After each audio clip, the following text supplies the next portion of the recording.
Hello and welcome everyone to next level studies.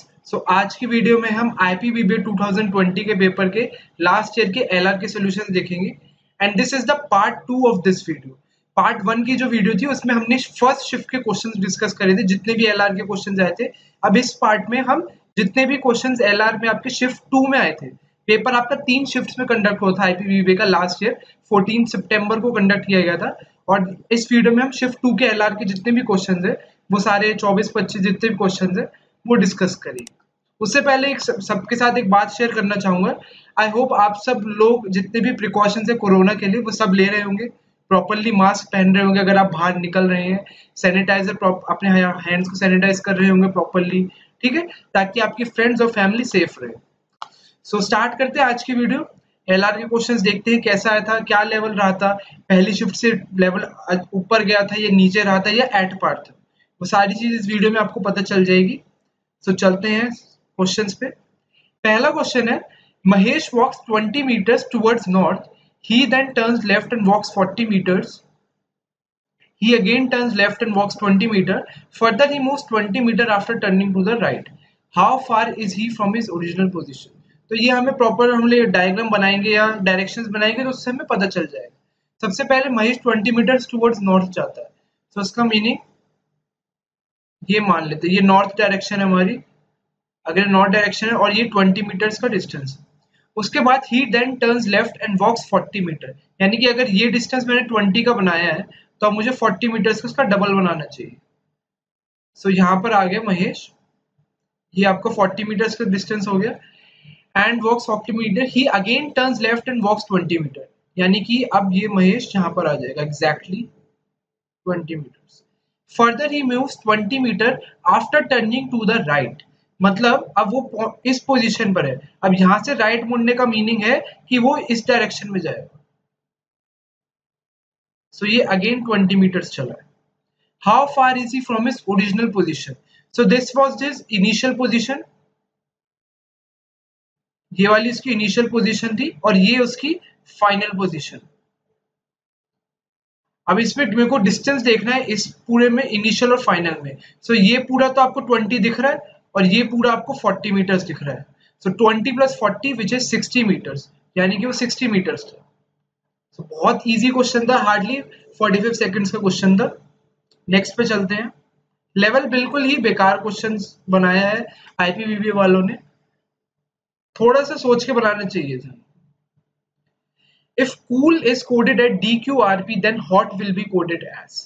ठीक है, सबसे पहले हम देख लेते हैं कि क्या इसमें कुछ पैटर्न हम आइडेंटिफाई कर सकते हैं। कूल को DQRP कोड रखा है, कूल का है DQRP। अगर हम अल्फाबेटिकल ऑर्डर में देखें, हमेशा C के बाद D आता है, मतलब ये +1 यहाँ पे लेटर्स का इन्होंने करा, ठीक है, C से D +1 हो गया। O से अगर हम Q पे जाएंगे तो दिख रहा है +2 दिख रहा है साफ साफ, क्योंकि O के 2 अल्फाबेट्स के बाद Q आता है, OPQ। सिमिलरली O से R पे जाना है तो हमें 3 अल्फाबेट्स ऊपर जाना पड़ेगा, PQR। यहाँ +3 हो रहा है। सिमिलरली L से P पे जाना है तो हमें कितना आना पड़ेगा, MNOP, यानी कि यहाँ +4 हो रहा है। हमें पैटर्न मिल गया, C से D में +1 +2 +3 +4। यही पैटर्न एज इट इज हम रेप्लिकेट कर देंगे किसमें, हॉट में। तो हॉट को हम एज इट इज यहाँ पर लिख देते हैं। तो H में +1 करेंगे तो कौन सा अल्फाबेट आएगा, I। O में हम +2 करेंगे तो कौन सा आएगा, Q। और T में हम +3 करेंगे तो कौन सा आएगा, UVX। तो IQX would be the answer, option B would be the answer. ठीक है, अगर आपको अपना टाइम मिनिमाइज करना था इस क्वेश्चन में तो आप सीधा क्या कर सकते थे, आप सीधा T को उठाते, सीधा अगर लास्ट से चलते T+3 में X आ रहा है, यानी कि जो भी आंसर आएगा उसमें लास्ट में X होना चाहिए, और सिर्फ बी ऑप्शन है जिसमें लास्ट में X है। तो आप बिना कुछ H और O के कोड्स कैलकुलेट करने की बजाय सीधा बी ऑप्शन पे टिक कर सकते हैं। ये कुछ ट्रिक्स हैं जो आपको काफी यूजफुल रहता है। वैसे तो IPBBA के पेपर में time is not a constraint, time आपको आप इजीली मैनेज कर पाते हैं, जैसे ड्यू जेट, IIM इंदौर, इनके पेपर्स में टाइम बहुत कम बचता है आपके पास। लेकिन फिर भी अगर आपको ऐसा क्वेश्चन है तो आप देखो कि टाइम कैसे मिनिमाइज हो रहा है। इसमें हमने सिर्फ लास्ट कोड से ही हमने ऑप्शन सारे एलिमिनेट कर दिए। ये ट्रिक्स आप देख सकते हैं। नेक्स्ट पे चलते हैं। In a certain code refrigerator is coded as this, which would be coded as this. So इसमें अगर हम ध्यान से देखें रेफ्रिजरेटर और इसको साइड बाय साइड लिख देते हैं। सबसे पहले जो हमारा मेन है रेफ्रिजरेटर्स को लिखते हैं।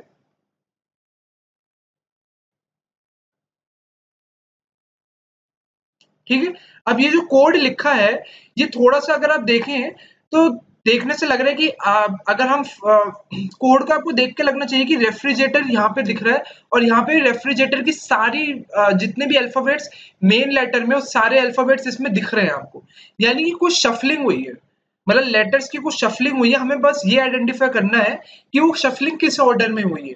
या तो ऐसे शफलिंग हो सकती है कि आर और ई जैसे पहले दो लेटर्स है इन दोनों को शफल करके ई आर कर दिया हो, लेकिन ऐसा दिख नहीं रहा है तो हम सीधा और पैटर्न्स पे भी जा सकते हैं।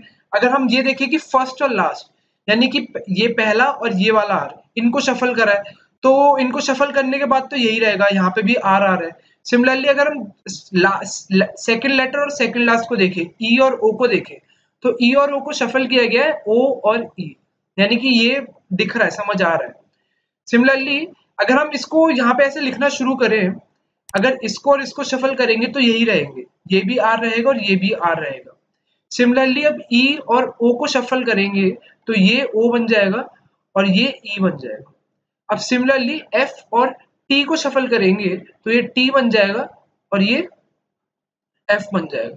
तो क्या हमें हमारा जो मेन दे रखा है वो यही बन रहा है, लास्ट में आर ओ टी और एफ ई आर बन रहा है, यानी कि अगर हम थोड़ा सा और देख लें हमें कंफर्मेशन मिल जाएगी, ये ए बन रहा है और ये आर बन रहा है। सिमिलरली आई और आर का होगा, ये आर बनेगा, ये आई बनेगा, ये ई बनेगा, ये जी बनेगा।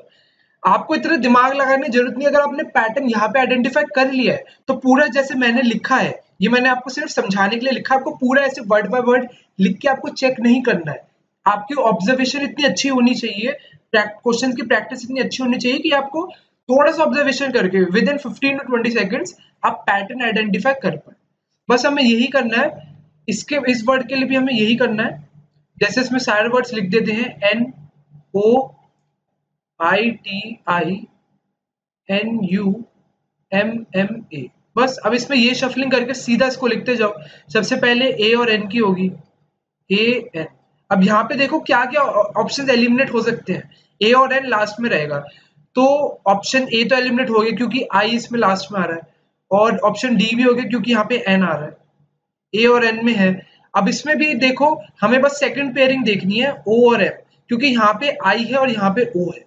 अब यहाँ पे देखो ये एम बनेगा और ये ओ बनेगा, अब ओ इसमें ही बन रहा है तो ऑप्शन सी ही होगा। हमें पूरा नहीं बनाना है, पूरा एमुनेशन ही बनेगा। यहाँ पे A M O N confirm हो गया तो हमें आगे बढ़ने की जरूरत ही नहीं है।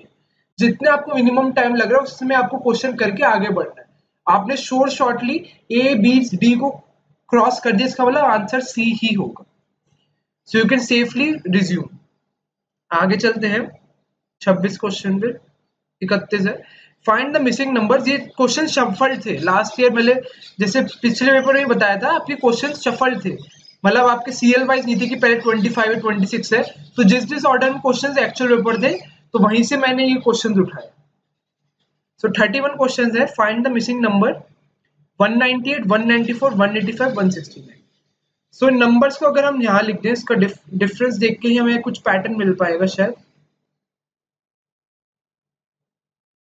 अगर हम यहाँ पे देखें 198 से 194 ये हो रहा है -4, अब 194 से 195 आपका हो रहा है -9, 185 से 169 आपका कितना हो रहा है -16। ठीक है, सो -4 -9 -16। सो ये क्या दिख रहा है, पैटर्न दिख नहीं गया आपको, ये 2 का स्क्वायर है, ये 3 का स्क्वायर है, ये 4 का स्क्वायर है, 4 9 16, यानी कि जो अगली फिगर आएगी वो -25 आएगी। तो 169 में से -25 करेंगे तो क्या आएगा 144, और वन ये मुझे एकदम इसलिए माइनस हो गया क्योंकि ये ट्रिपलेट भी होता है, 5 स्क्वायर प्लस 12 स्क्वायर जो होता है वो 13 स्क्वायर होता है। सो 13 स्क्वायर 169 माइनस 25 144 होता है। कुछ कुछ चीज अगर आपकी मैथ्स अच्छी होगी तो आप एकदम माइनस प्लस में आपको बहुत आसानी रहेगा और आपका टाइम बहुत बचेगा। सो नेक्स्ट नंबर क्या होगा 144, 169 माइनस 25 विच इज 5 का square, answer would be 144। Easy question, simple question था। नेक्स्ट पे चलते हैं। After walking 6 kilometers, I turned right and covered a distance of 2 kilometers. अब हमें ये नहीं पता कि कौन से डायरेक्शन में चल रही है। अगर हम क्वेश्चन के एंड तक पढ़ें, हमें कुछ डायरेक्शन का कोई आइडिया नहीं कि वॉकड इन 6 किलोमीटर किस डायरेक्शन में, साउथ, वेस्ट, ईस्ट, नॉर्थ, तो then turn left and covered a distance of 10 kilometer. In the end, I was moving towards the north. From which direction did I start my journey? तो अभी हमें कुछ idea ही नहीं है कि कौन से डायरेक्शन में मुड़ी है या मुड़ा है। उसके लिए हम क्या कर सकते हैं, हम रैंडमली कुछ भी डायरेक्शन मान लेते हैं। जैसे कि सबसे अच्छा डायरेक्शन नॉर्थ लगता है तो नॉर्थ मान लेते हैं। सबसे पहले है आफ्टर वॉकिंग 6 किलोमीटर, हम अज्यूम कर रहे हैं कि ये 6 किलोमीटर नॉर्थ में गई है। अगर ये नॉर्थ में गई है तो ये 6 किलोमीटर इस डायरेक्शन में गई, ठीक है। After walking 6 kilometer towards north, I turn right, so right मुड़ी है ये, and covered a distance of 2 kilometer, तो ये डिस्टेंस 2 किलोमीटर का है। And then turn left and covered a distance of 10 kilometer, अभी दोबारा लेफ्ट मुड़ी है और ये इसने 10 किलोमीटर का डिस्टेंस करा है। In the end I was moving towards the north, so ये डायरेक्शन नॉर्थ था एंड में। तो अभी हम देखेंगे ये हमने अज्यूम किया था नॉर्थ, और यहाँ पे भी ये नॉर्थ में ही चल रही है, यानी कि हमारी अजम्पशन राइट थी। अगर आप साउथ या उससे करोगे तो आपका डायरेक्शन क्या निकलेगा, जो आप डायरेक्शन अज्यूम करेंगे, मान लेते इसमें मैं साउथ को अज्यूम करता, ठीक है, इसमें मेरी अजम्पशन राइट आई थी और ये एंड में नॉर्थ में ही निकला, तो इसका मीनिंग आंसर नॉर्थ होगा। लेकिन अगर मैं मान लो अजम्पशन साउथ की लगाता कि after walking 6 kilometre toward south, तो ये मान लो ये साउथ में यहां पर गई, ठीक है, ये 6 किलोमीटर चली। I turn right and covered distance of 2 kilometer, right का मीनिंग यहाँ पे मुड़ी और ये इसने 2 कवर किया। Then turn left and covered distance of 10 kilometer, और उसके बाद वो कौन से डायरेक्शन में जा रही है, मतलब साउथ से शुरू किया था तो साउथ में ही जा रही है। इस सिमिलरली अगर आप ईस्ट या वेस्ट की अजम्पशन लोगे तो जिस डायरेक्शन में, मतलब वो हमने अजम्पशन लिया, एंड में आंसर वही आ रहा है। लेकिन यहाँ पे नॉर्थ था, इसका मतलब आंसर नॉर्थ आएगा।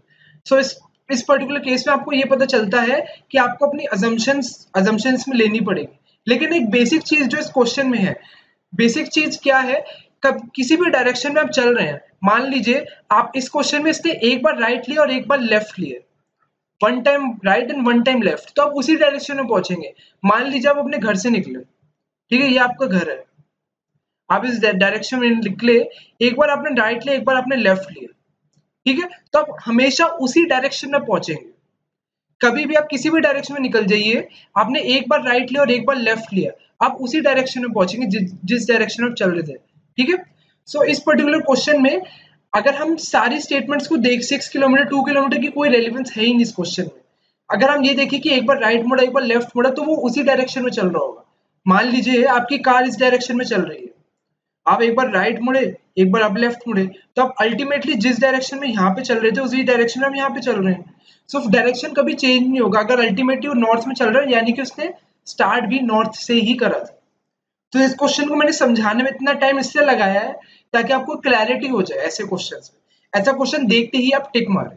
इस क्वेश्चन को करने में हार्डली आपको 15 to 20 सेकेंड्स ही लेने चाहिए, नॉट मोर देन दैट। उससे ज्यादा इसका मतलब आपके कॉन्सेप्ट क्लियर नहीं है। आई होप मैंने आपको क्वेश्चन अच्छे से समझा दिया हो, बिल्कुल लॉजिक वाइज भी समझाया, assumption वाइज भी समझा दिया। नेक्स्ट पे चलते हैं। Choose the pair that best represents a similar relationship to the one explained in the original pair of words. ठीक है, ये एनालॉजी का क्वेश्चन है, वेट्रेस और रेस्टोरेंट। अगर वेट्रेस रेस्टोरेंट का देखें तो एक तरीके से रिलेशनशिप, हमेशा जैसे आप ये देखें पेयर वाले क्वेश्चन देखें तो आपको दिमाग में रिलेशन बनाना चाहिए कि वेट्रेस रेस्टोरेंट में काम करती है, ड्राइवर ट्रक में काम करता है, मतलब थोड़ा सा इतना मतलब ठीक है पर इतना जम नहीं रहा है। डॉक्टर डायग्नोसिस में करता है, ये गलत है। टीचर स्कूल में काम करती है, बिल्कुल सही लग रहा है अभी तक। ऑथर बुक में करता है, ये भी गलत लग रहा है। ऑप्शन ए और सी में I would say C would be the most suitable answer, ठीक है। एंड इसका करेक्ट आंसर भी सी ही था। जब आपकी आंसर की आई थी तो करेक्ट आंसर इसका टीचर इज टू स्कूल ही है। ओके, वेटर रेस्टोरेंट का परफेक्ट मैच होगा option C, teacher is to school. Next is choose the pair that best represent similar relationship. Same question है, जॉन्डिस लीवर। अगर इसमें देखो तो लीवर खराब होने की वजह से जॉन्डिस होता है, ठीक है। ऐसा रिलेशन आप दिमाग में रख के ऑप्शंस पे जाएंगे। हार्ट खराब होने की वजह से वैलेंटाइन, इसका कोई रिलेशन लग नहीं रहा है, ठीक है, ये नहीं हो सकता। उसके बाद हम अगर इस पर आए, डायलिसिस पे आए, हार्ट वैलेंटाइन का किडनी का डायलिसिस पे आए। सो किडनी खराब होने से डायलिसिस पे आता है, सो ये थोड़ा सा सूटेबल लग रहा है। लंग और स्मोक का इतना कोई कनेक्शन नहीं है। स्किन खराब होने से रैशेज होते हैं, ये बिल्कुल सही लग रहा है। सो अगर ऑप्शन बी और डी में देखें तो option D would be the most suitable. Skin खराब होने से रैशेज होते हैं, so option D would be the right answer, और यही आपका एक्चुअल आंसर है। हमेशा आपको ऐसे 2-3 ऑप्शन शायद मिल जाएंगे जो आपको लगेगा कि ये दोनों दो तो मैंने रूल आउट कर दी, जैसे इसमें ए और सी मैंने रूल आउट कर दिया, लेकिन बी और डी ऐसे क्वेश्चन है जिनमें थोड़ा सा डाउट रहेगा, तो उनको थोड़ा सा अच्छे से सोचिए।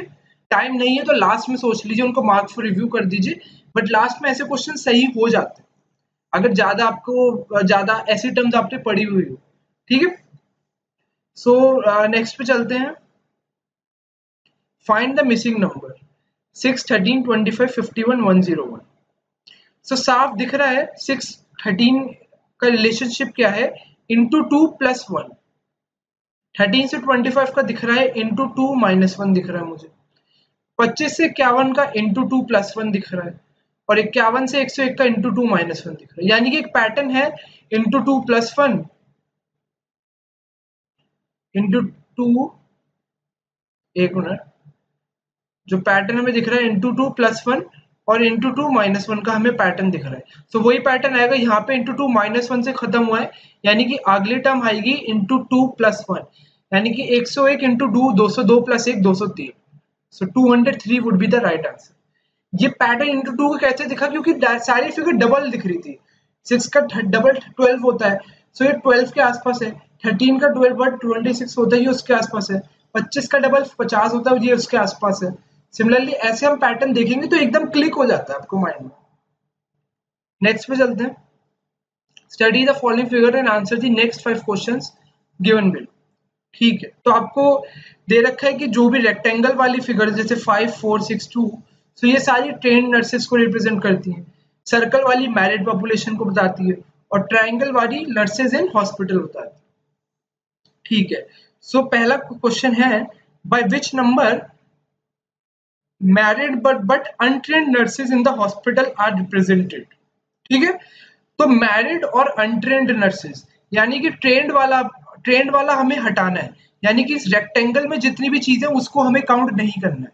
मैरिड होनी चाहिए यानी सर्कल, और नर्सेज इन हॉस्पिटल यानी कि सर्कल और ट्राइंगल का इंटरसेक्शन जहां पर हो रहा होगा हमें वो देखना है। मैरिड और untrained nurses in hospital. Untrained यानी कि वहां पे इसका इंटरसेक्शन नहीं होना चाहिए, only only circle and triangle, इसका मीनिंग ये है। ठीक है, जैसे आप वेन डायग्राम के क्वेश्चंस करते हैं तो ओनली सर्कल एंड ट्राइंगल वाला देखना है हमें, जहां भी रेक्टेंगल है उसको नहीं देखना। अब देखो सर्कल और ट्राइंगल कहां पे हो रहे हैं इंटरसेक्ट। सर्कल और ट्राइंगल आपके कहां पर हो रहे हैं, जो आपका सर्कल है, सर्कल और ट्राइंगल आपका हो रहा है 7 पे, क्योंकि 5 और 6 पे आपको लग रहा है 5 और 6, 5 तो 5, 7 और 5 आ रहा है, लेकिन 5 जो है तीनों में कॉमन है। 5 को हम इसलिए नहीं लेंगे क्योंकि 5 सर्कल, ट्राइंगल, रेक्टेंगल तीनों में है। 6 जो है 6 ट्राइंगल में नहीं आ रहा है। 7 जो है हमारी डिजायर्ड कंडीशन को मैच कर रहा है, सो आंसर होगा 7। ठीक है, नेक्स्ट पे चलते हैं 62 पे।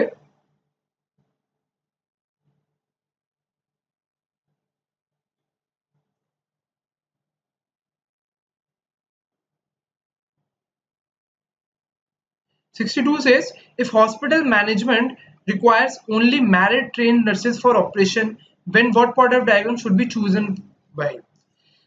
Only married trained nurses, only married trained nurses, hospital management यानी कि हॉस्पिटल भी सबको, सबका इंटरसेक्शन चाहिए, मैरिड भी चाहिए इनको, ट्रेन्ड भी चाहिए, और नर्सेज भी चाहिए। सो उसका मीनिंग है सबका इंटरसेक्शन। सबका इंटरसेक्शन कहाँ पर हो रहा है, 5 पे, अभी हमने डिस्कस किया था।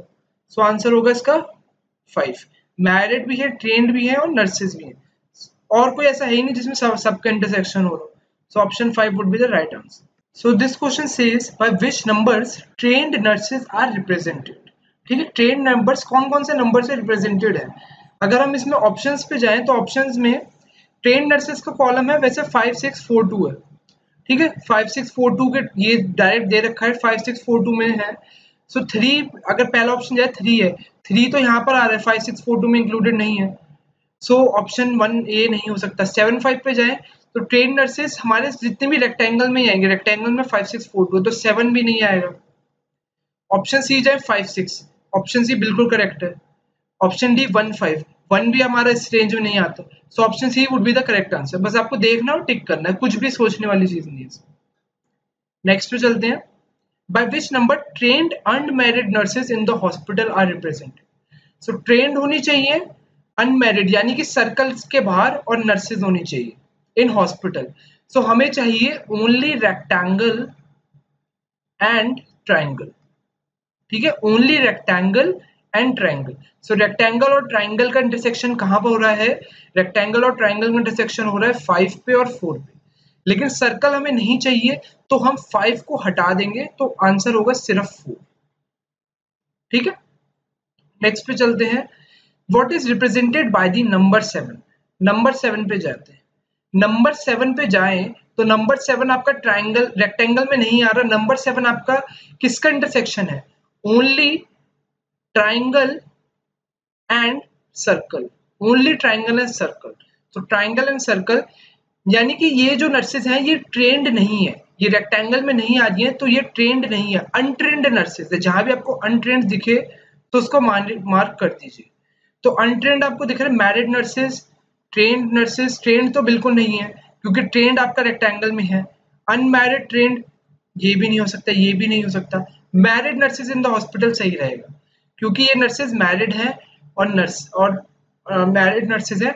अगर अनट्रेंड का ऑप्शन होता तो मैं अनट्रेंड पे मार्क करता। ठीक है, सो इस पर्टिकुलर में अनट्रेंड नहीं मिला तो ऑप्शन ए बिल्कुल परफेक्ट आंसर होगा इसका।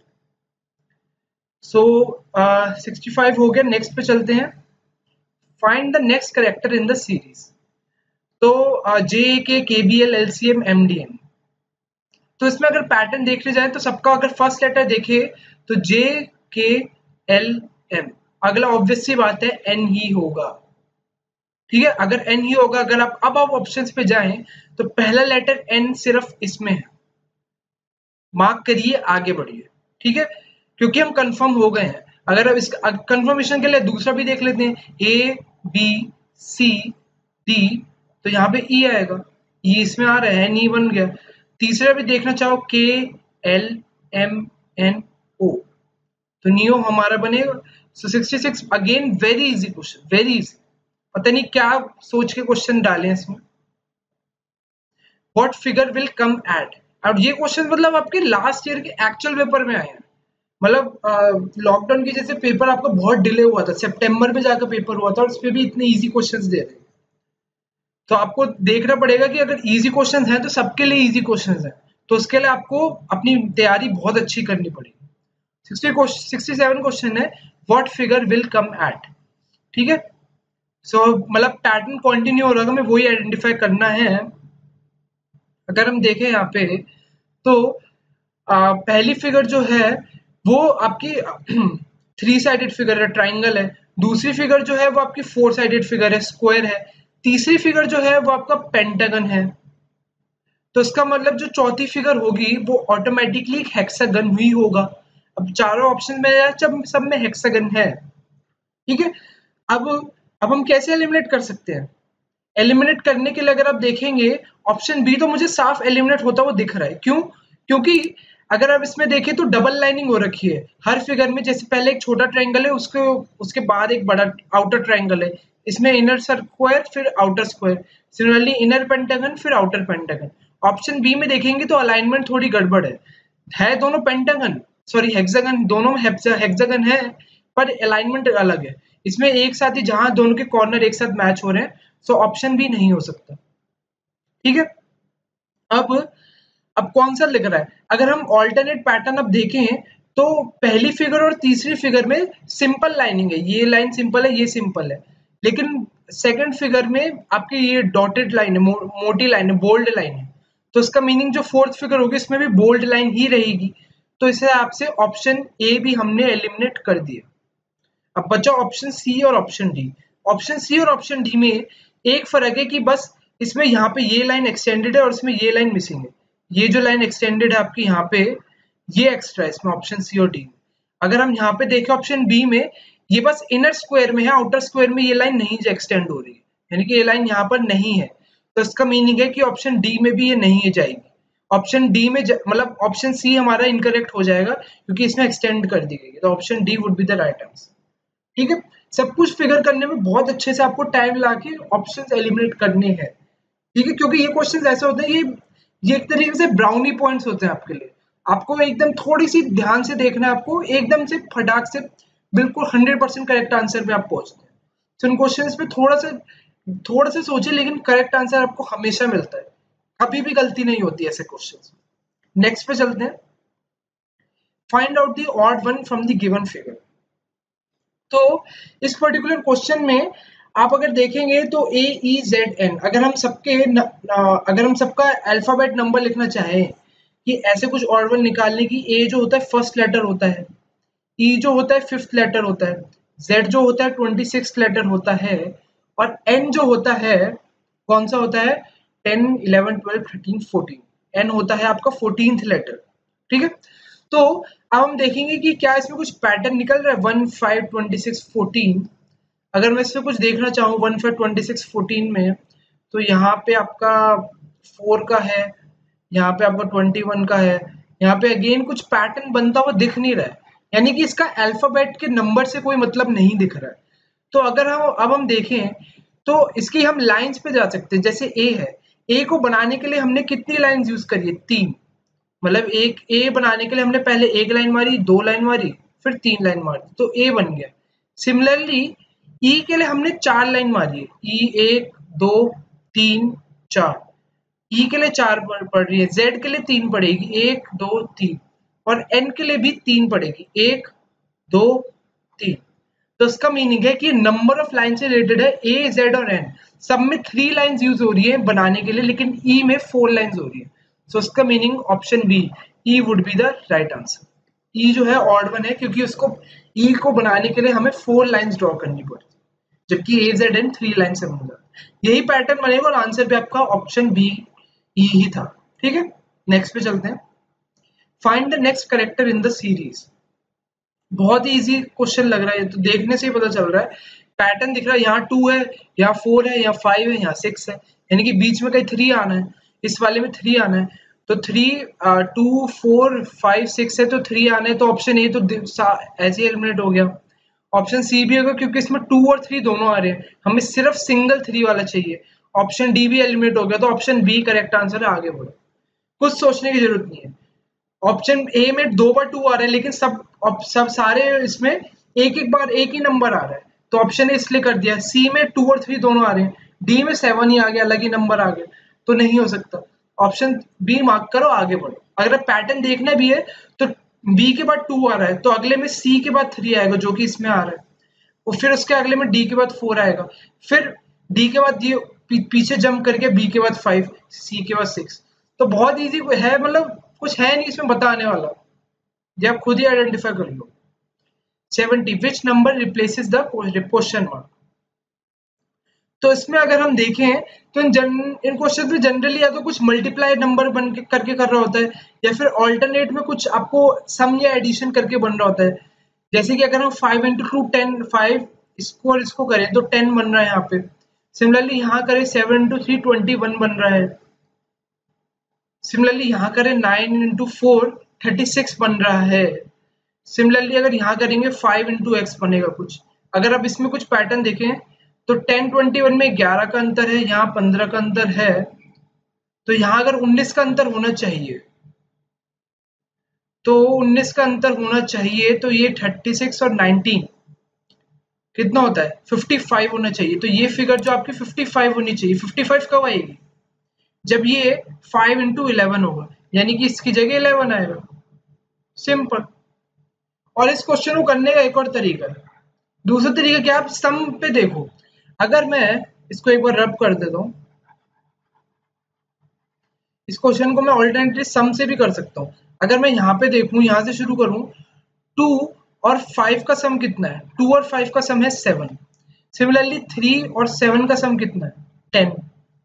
सिमिलरली आपका 4 और 9 का सम कितना है 13, तो ऑब्वियसली आपको दिख रहा है कि 3 3 का डिफरेंस आता है, 7 10 13, तो अगला नंबर 16 होना चाहिए। तो यानी कि यहाँ पर अगर 5 है तो यहाँ पे क्या ऐड करेंगे 16 आ जाए, 5 प्लस 11 यानी कि यहाँ पे 11 आए। तो दोनों से मल्टीप्लाई करके भी आपके पास 11 आ रहा है और इसके पास ऐसे भी 11 आ रहा है।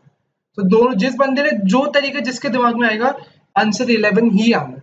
ठीक है, तो इससे हम और श्योर हो जाते हैं, डबल श्योर हो जाते हैं कि हमारा आंसर बिल्कुल सही है। कभी कभार होता है एप्लीकेबल हो जाता है, नहीं तो कई बार एक ही से जो भी आंसर दिख रहा है उसको मार्क कर दो। नेक्स्ट पे चलते हैं। So this question says find the odd number from the given series. Okay. So 2, 6, 16, 38, 84, 176, 368. Odd number या मतलब wrong number टाइप ही होगा। तो लिख लेते हैं, देखते हैं डिफरेंस, देखते हैं सबसे पहले कि सिंगल डिफरेंस से हमें क्या पता चलेगा। 16, 38, 84, 176, 368। अगर हम इसका डिफरेंस देखें 2 और 6 का 4, 6 और 16 का 10, 16 और 38 का 22, इसका और इसका हो गया 44 और 2 46। ठीक है, 84 और 176 का हो गया 2 और 92, और 176 और 368 का हो गया आपका 2 192। ठीक है, अब यहाँ पे भी कुछ पता चल नहीं रहा है हमें, तो हम दोबारा डिफरेंस ले लेंगे।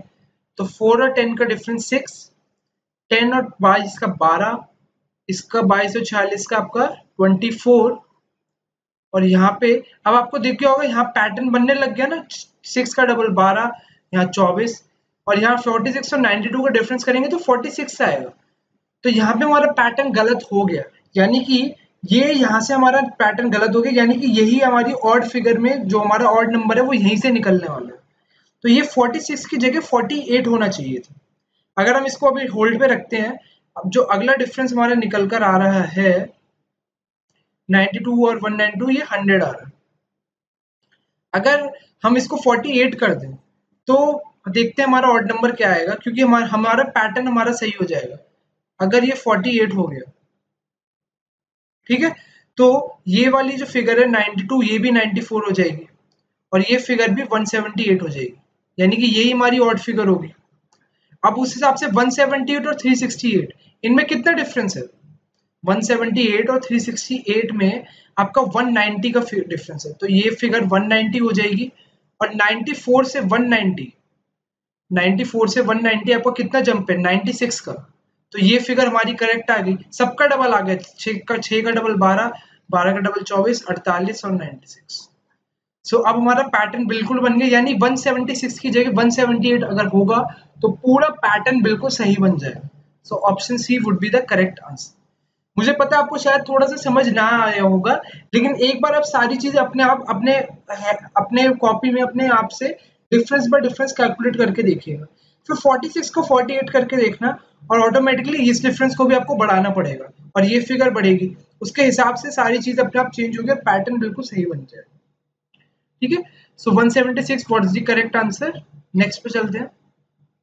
Find the next character in the series G, J, N, Q, U। अब इन सबका अल्फाबेट नंबर लिख लेते हैं कि कौन सा नंबर है। जी का देखें तो अल्फाबेट सीरीज में जी हमारा होता है ABCDEFG 7th नंबर पे होता है, जे जो होता है हमारा 10th पे होता है, एन जो हमारा 14th पे होता है। ठीक है, क्यू ये हमारा 17th पे होता है, और यू हमारा 21 पे होता है। अब इसमें कोई पैटर्न देखना चाहें तो यहाँ पे +3 हो रहा है 7 से 10 पे, 10 से 14 पे +4 हो रहा है, 14 से 17 पे +3 हो रहा है, 17 से 21 पे दोबारा +4 हो रहा है, यानी कि +3 +4 +3 +4 में पैटर्न मिल गया। इसका मतलब अगला क्या होगा +3, यानी कि 24th अल्फाबेट। 24th अल्फाबेट कौन सा होता है, Z से 2 पहले, यानी कि X। सो आंसर होगा X। ठीक है, इजी क्वेश्चन था। नेक्स्ट पे चलते हैं। 92. Select a figure from the four alternatives which when placed in the blank space of given figure। ठीक है, कौन सी फिगर इसको कंप्लीट कर देगी। तो सबसे पहले हमें इस फिगर को कंप्लीट करवाना है। अगर हम इंडिविजुअल पार्ट्स देखें, हाँ एक मिनट में आपको एक चीज दिखाना चाहता हूँ। जैसे मैं इस फिगर को मार्क कर रहा हूँ, जो मैं मार्क कर रहा हूँ ये वाला जो ट्राइंगल मैंने मार्क करा है, मुझे यही फिगर चाहिए। इस फिगर को मुझे इन्वर्ट करना है इस साइड में, मतलब ये फिगर को इस साइड पे लाना है। सो इस साइड पे लाना है तो यही फिगर बनेगी। इसको टेढ़ा करके देख लो, या मतलब थोड़ा अगर गर्दन टेढ़ा करके देख लोगे तो एकदम आंसर मार्क कर पाओगे। या फिर जैसे भी दिख रहा है, अगर हम थोड़ा सा टेढ़ा करके देखेंगे, पेपर में तो करके देख ही सकते, तो साफ दिखेगा कि ऑप्शन डी ही इसका आंसर है। ऑप्शन ए में भी यहाँ पे जैसे 2 लाइन यहाँ पे आ रही है, तो ऑप्शन ए में नहीं है। ऑप्शन बी में आपको एक ये वाला चीज आनी चाहिए थी, अगर ऐसे होता तो ऑप्शन बी बन जाता। सी में ये नहीं है, मिसिंग है। Option D would be the correct answer. ठीक है, थोड़ा सा टेढ़ा करके देख लोगे ऐसे तो बिल्कुल एक तब दिख जाएगा। तो इसमें कुछ भी दिमाग लगाने की जरूरत नहीं है, कुछ ड्रॉ करने की जरूरत नहीं है, सिंपली विजुअल सीरीज का ही क्वेश्चन है, तो कुछ भी सोचने की जरूरत नहीं। ऑप्शन डी मार्क करो, आगे में। So this question says find the number of triangles in the given figure. तो इन पर्टिकुलर क्वेश्चंस को आई वुड सजेस्ट कि आप लास्ट में करें, क्योंकि इनके ऑप्शंस काफी क्लोज होते हैं, और अगर आपने काउंटिंग में कोई ट्राइंगल छोड़ दिया तो आपका आंसर गलत हो सकता है। सो इन क्वेश्चन में थोड़ा आपको सेफ प्ले करना पड़ेगा, और थोड़ा सा लास्ट में करा कीजिए, क्योंकि थोड़ा सा टाइम लेते हैं और ऑप्शंस क्लोज होते हैं तो गलत भी हो सकता है आंसर। तो अगर काउंट करना अगर हम शुरू करें, सबसे पहले तो छोटे ट्राइंगल दिख रहे हैं हमें, वो ही है ये। जैसे इसको मैं मार्क करता हूं, ये आपका एक ट्रायंगल हो गया, ये 2 हो गए, ये 3 हो गए, ये 4 हो गया, ये 5 हो गया। सो ऐसे तो आपके 5 स्मॉल ट्रायंगल्स तो यहाँ से आ गए आपके 5 स्मॉल ट्रायंगल्स। अब इसके अलावा कोई और ट्रायंगल दिख रहा है आपको? दिख रहा है बिल्कुल। अगर आप एक बड़ा ट्रायंगल ले, जैसे कि मैं इसी के ऊपर बना रहा हूँ, ये ट्रायंगल जो मैं बना रहा हूँ, ये ट्रायंगल, ये ट्रायंगल है, ये आपका क्या है, ये जो मैंने रेड में बनाया है ये आपका बिग ट्रायंगल है। तो ऐसे आपको कितने ट्रायंगल्स मिलेंगे? 5 ट्रायंगल्स मिलेंगे। हर बॉक्स को आप पकड़ेंगे और लेफ्ट साइड में देखेंगे। सो जैसे मैंने यहाँ पे ये बनाया, मैं एक ब्लू से बनाता हूँ, तो जैसे यहाँ पे मैंने इसको करा और इस साइड को मैंने लिया, तो ये आपका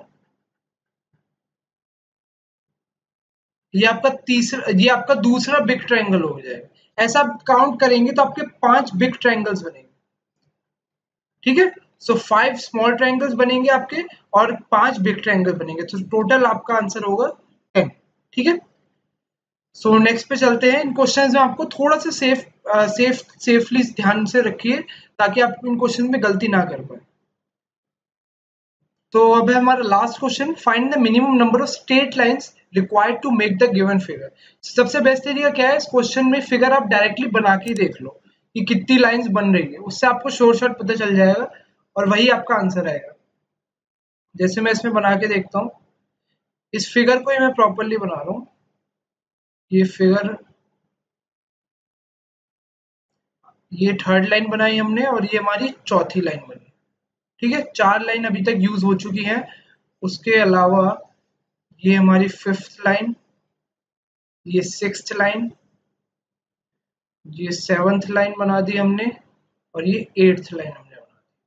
ठीक है, 8th लाइन हो गई है, और उसके बाद ये 9th लाइन, ये 10th लाइन, ये 11th लाइन, ये 12th लाइन। ठीक है, 12th लाइन हो गई, और ये हमारी लास्ट 13th। सो कुछ भी मिसिंग नहीं है, यानी कि इसका आंसर होगा अब 13 लाइन से हमारी पूरी फिगर बन के तैयार हो चुकी है।